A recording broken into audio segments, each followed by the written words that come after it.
say, can you see by the stars early light, we're so proudly we hailed as the twilight's last gleaming, whose bright stripes and bright stars through the perilous fight, o'er the ramparts we watched were so gallantly streaming, and the rockets reckoned the bombs bursting there, gave proof through the night that our flag was still there. Oh, say does that star-spangled banner yet wave o'er the land of the free and the home of the brave.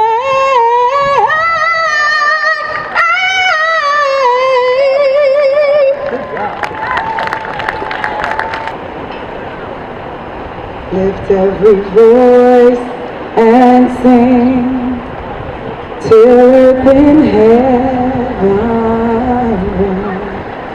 ring with the harmony of liberty. Let our rejoicing rise high as the listening skies.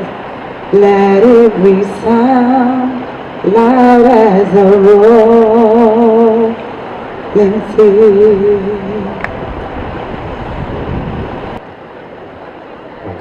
Good afternoon, family. Now we can do a little better than that. Good afternoon, family. There you go.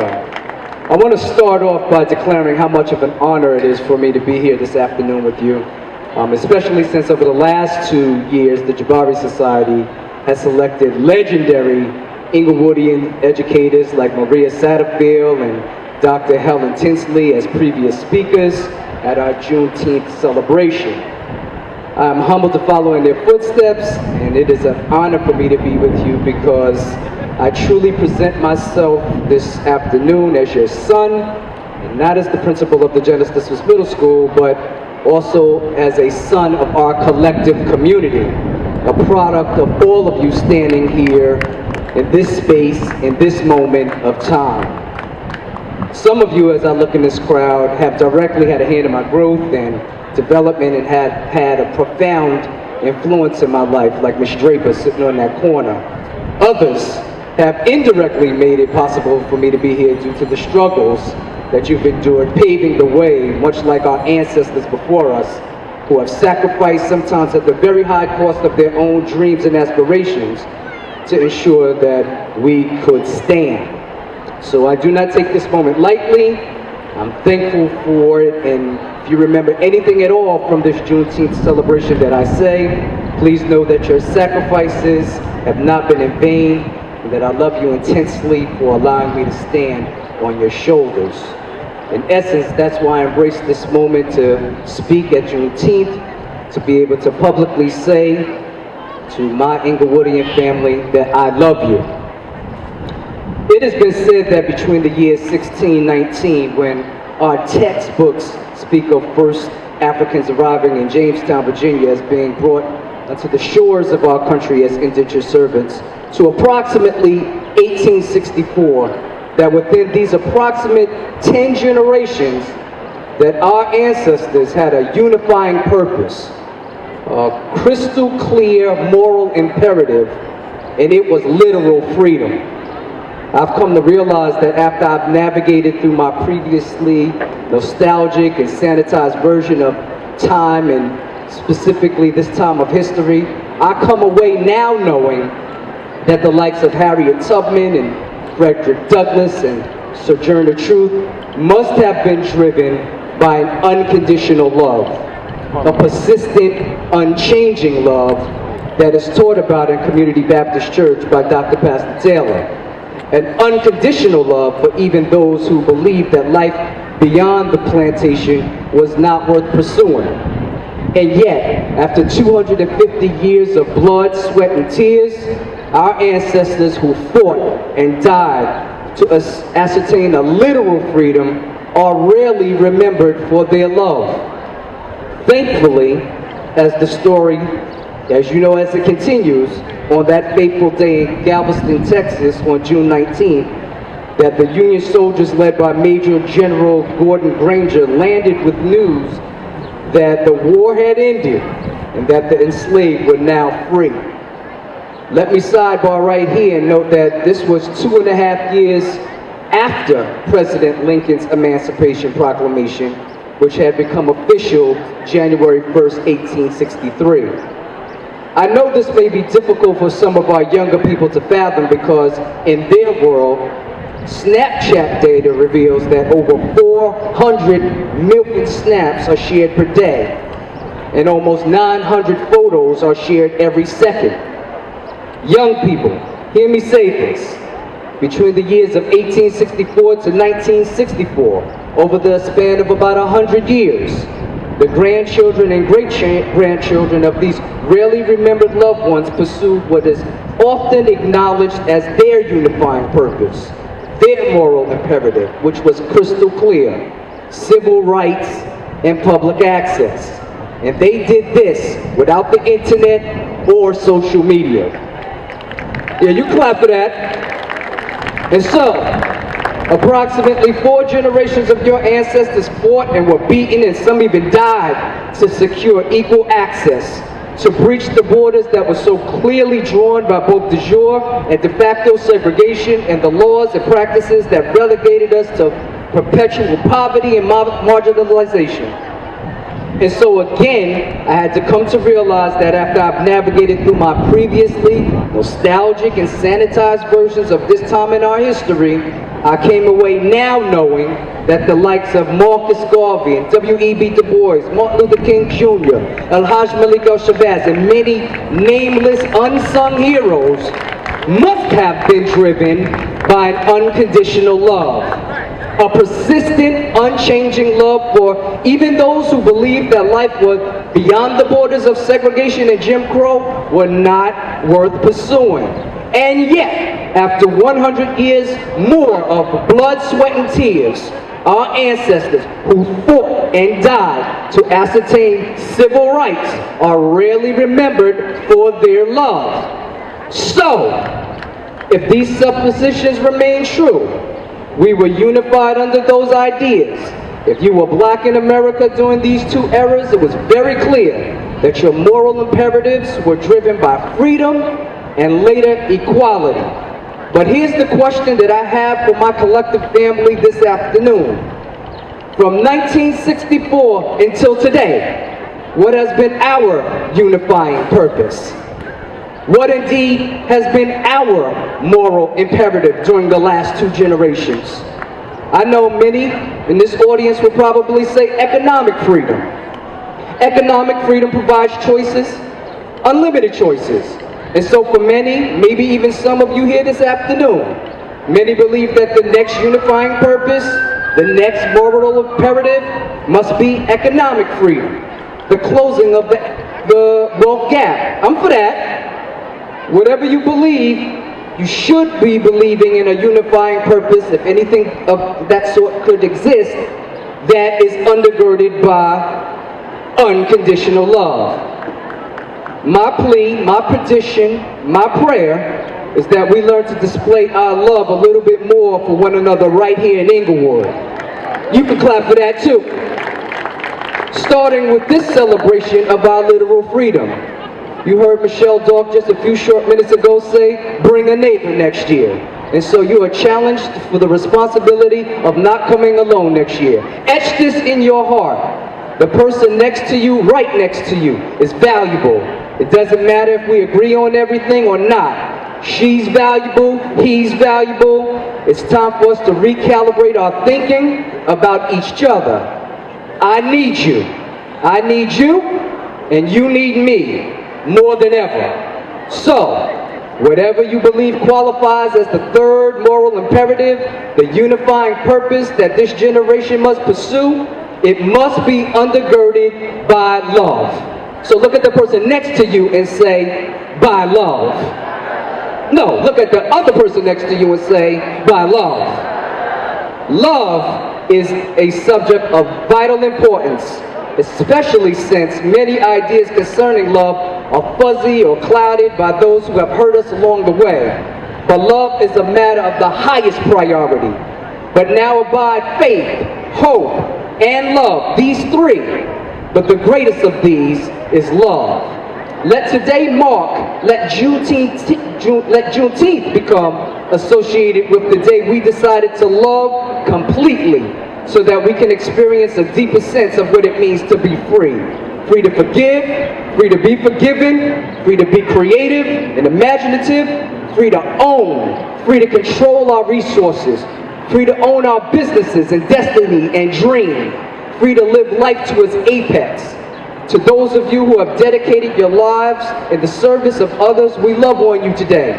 Your ancestors would be proud, and we wish all of the fathers an extraordinary Father's Day. So in closing, I say to all of my Englewood family this afternoon, as I say to hundreds of students at the Genesis Middle School every morning, have a great day, grace and peace, let's change the world.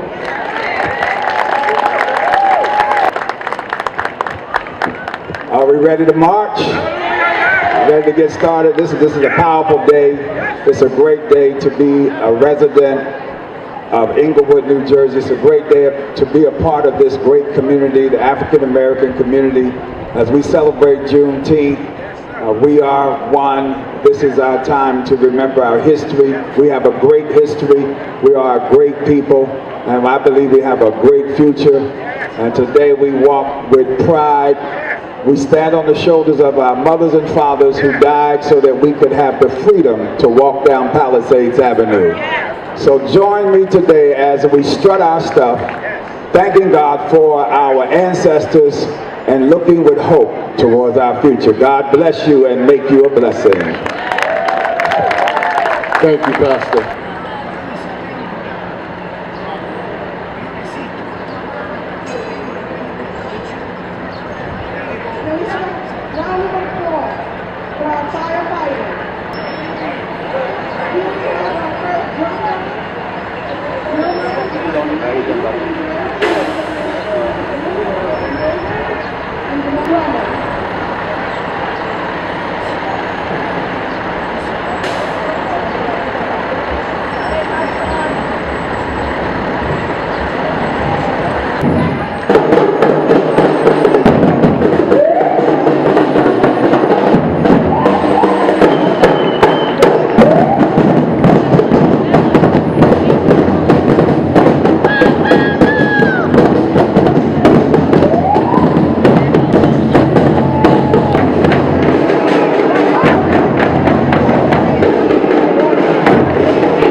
As always.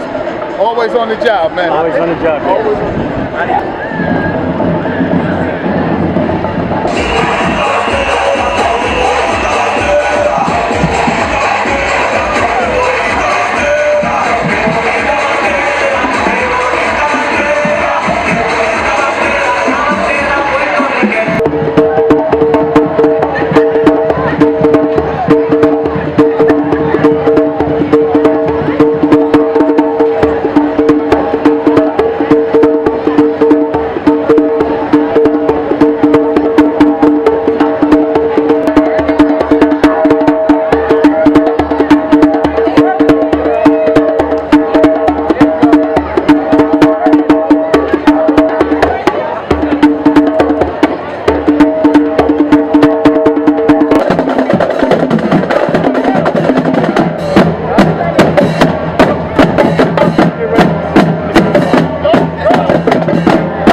Oh, so you only get the little portion of the 25%. Oh, man. 25% probably by tomorrow. But you get a portion of it. And then they'll pay you back. They write it down. Like, oh, if I get 21 though. And after the house is paid off. Story. Alright, come on. In the headlines. Sure, buddy.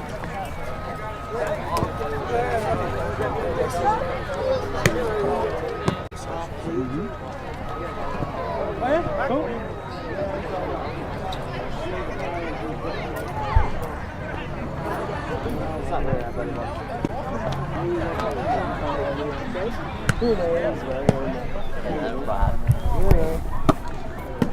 Have a good one. Yeah, you too. One of those.